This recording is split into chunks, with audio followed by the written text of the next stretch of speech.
আসসালামু আলাইকুম। এটা ছিল রোজার মাসের ভিডিও। তো আমি ভেবেছিলাম যে ভিডিওটা আমি আপলোড করে ফেলেছি। তো পরে ফোনে দেখলাম যে না, আপলোড করা হয়নি। তো ভাবলাম যেহেতু ভিডিও করা আছে তাহলে আপনাদের সঙ্গেও একটু শেয়ার করি। আর এখানে আমার বাবার বাসায় মিলাদ মাহফিলের কাজ চলছিল। আর আমার বাবার বাসায় প্রতি বছর রমজান মাসে ৭৭ দিন এই মিলাদ করা হয়। কারণ এই ৭৭ দিন আমার বড় বোন মারা গিয়েছিল। তো তারপর থেকে বিশেষ করে এই দিনে মিলাদ করা হয়। তো আমার বাবা এই দিনে মিলাদ করতো প্রতি বছর। তো আমার বাবা আবার মারা গিয়েছে।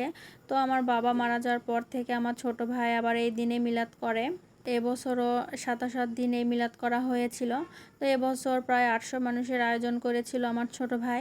যেহেতু অনেক মানুষ, তো আয়োজনও ছিল অনেক বেশি। তো এখানে রান্নাবাড়ির আয়োজন চলছিল, কারণ অনেক মানুষের রান্নাবাড়ি, তো সেজন্য আয়োজন তো একটু বেশি হবেই।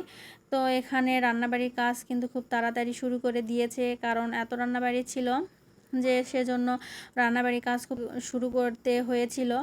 আর যেহেতু রোজার দিন, আর রোজার দিন কিন্তু আমরা সবাই মিলে একসঙ্গে ইফতার করতে বসি। তো এদিকে ছোলা বুটো রান্না শেষ। তো ছোলা বুটটা কিন্তু অনেক সুন্দর করে সাজিয়েছিল, দেখতে কিন্তু অনেক সুন্দর লাগছিল। আর এদিকে রান্নাবাড়ি প্রায় শেষের দিকে। আর রান্নাবাড়ি শেষ করার পর এখানে শরবত বেনে নেওয়া হচ্ছিল। আর শরবতে অনেক বরফ দেওয়া হয়েছিল, কারণ এত গরম ছিল সেদিন। তো সেজন্য শরবতে অনেক বরফ দিয়েছিল, খেতে যেন ভালো লাগে। তো সবার অনেক ঠান্ডা কিছু খেতে মন চায়, তো সেজন্য এই তো শরবত বেনে নেওয়া হচ্ছিল। আর এদিকে শসা কেটে নিচ্ছিল সবাই মিলে। আর এদিকে তো মিলাদের জন্য সব রেডি করে নিচ্ছিল, কারণ এখন লোকজন সবাই চলে আসবে। আর লোকজনও কিন্তু এক এক করে সবাই চলে আসছিল। বাড়ির সব ছোট বাচ্চারাও রেডি হয়ে পড়েছে, কারণ ওরা সবাই মিলাদে বসবে সেজন্য। আর এদিকে সবাই এক এক করে চলেও এসেছে লোকজন। আর ভিডিও কিন্তু খাবারের ওইভাবে করা হয়নি। তো এই পর্যন্তই ভিডিও ছিল। আল্লাহ হাফেজ।